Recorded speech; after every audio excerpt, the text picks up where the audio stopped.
tanggapin mo na ang katotohanan na hindi ka na talaga babalik sa dati mong timbang. Kain ka kasi ng kain.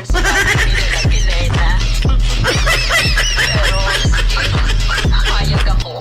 Basta ba, mapapatino mo siya, ha?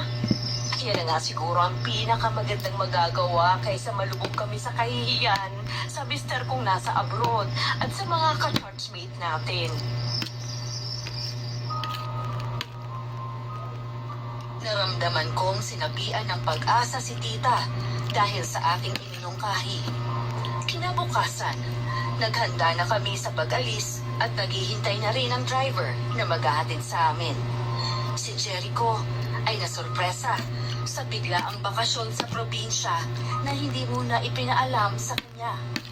Ang sabi kasi ni tita sa akin ay baka tumakas sa bahay ito kapag nalaman kaagad niya ang plano. Ano na naman kanukuha nito, ma'am? Bakasyon kina Elena?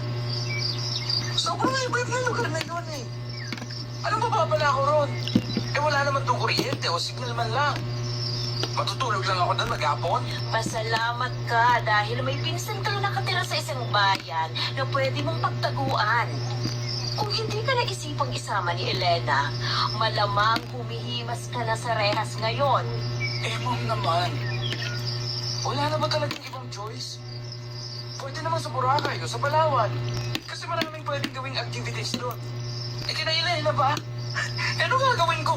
Mag-aabang ng aswang? Hoy, para sabihin ko sa'yo walang aswang sa lugar namin, no? Tsaka marami doon pwedeng gawin.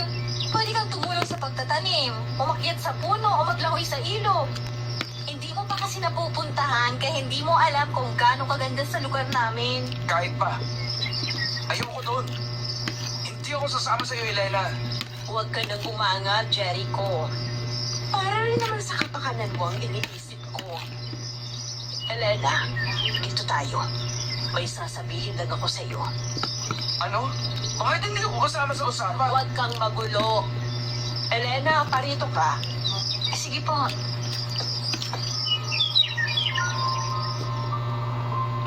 Nagtataka akong sumunod kay tita. Pupunta kami sa isang sulok na malayo kay Jericho. Nang makalapit ako sa kanya, may inilabas siyang makapal na sobre. Elena, tanggapin mo ito.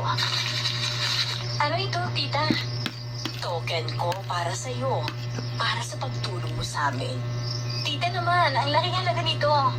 Hindi naman ako humihingi ng kahit anong kapalit. Tsaka hindi naman ibang tingin ko sa inyo.